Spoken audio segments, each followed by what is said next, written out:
Howdy, this is Daniel with Roslyn Rags, and welcome to a tie-dye tutorial. In this video, I would like to do a two-color spiral, and what I have is a fork that I have flattened with a vise.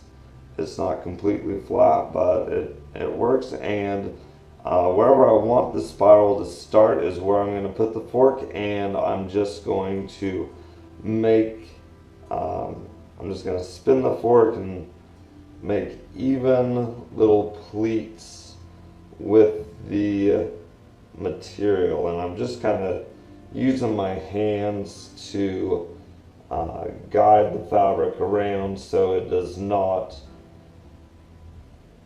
sit on top of other parts of the fabric. And here is the spiral. Now I'm going to put rubber bands on it.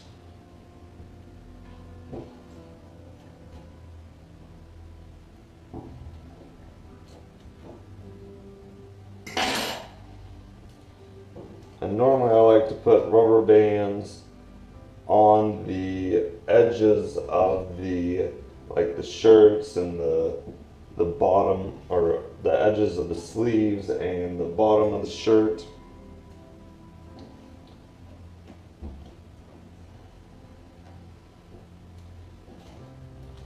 So here is our folded spiral that we're going to put two colors on, and I think that there is enough rubber bands on it.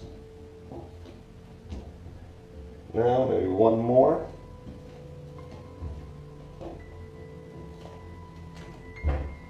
Alright, here is our spiral. Now let's go dye it.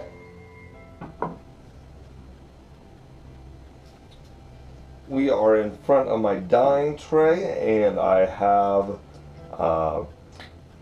a dark green and a dark brown. So what I'm going to do is kind of a bit of a different spiral. This one normally turns out pretty good, and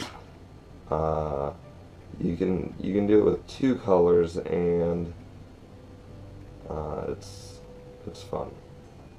So I'm going to start with the green, and I'm just putting it right next to the middle. I'm picking two halves of the spiral, and I'm gonna put green on this half at the beginning and brown on this half at the beginning, and then I'm going to swap and put green over here and brown over here. So without further ado, there is some green. Now I'm going to put some brown on the same spot that I did the green, except for on the other half of the spiral.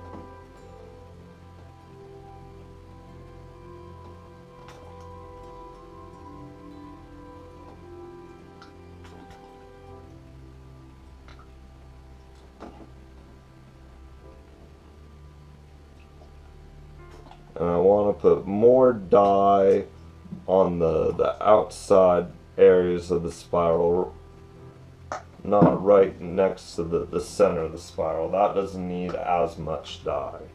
And now I'm going to put some green over here on the opposite side that I put the green near the center.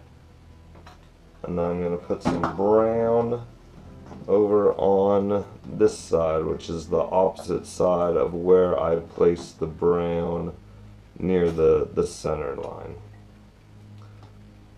on this spiral. So that looks pretty good. Let me turn it over and see how it looks. Yeah, that looks alright. Now I'm going to do the same thing on this side, and I can see the green is right here and the brown is right here, so I'm going to put some green right here along this line. I'll put some green over here. Doesn't really matter at this point if you do the green or the brown first, or the brown or the green, or if you do the inside or the outside first. Now I'm going to put some brown here.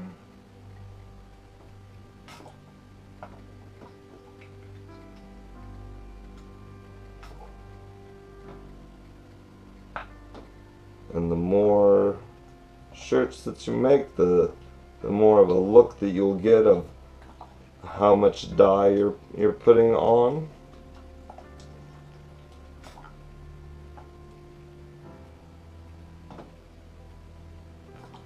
There we go.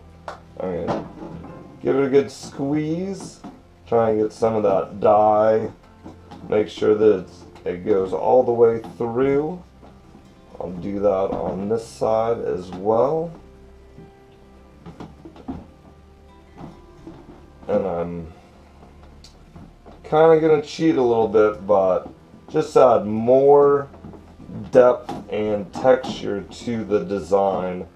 I have a little bit of black right here with a foam brush, and I'm just going to put it on half of the shirt. So here is my line that I made. I have the green and the brown main lines right here, and then the brown and the green little spots. So I'm just going to put some black on this half of the shirt, and then I'm going to turn it over and put some black on this half of the shirt. And you can use a squeeze bottle for this. I'm just kind of trying, or not trying, just showing off a different technique.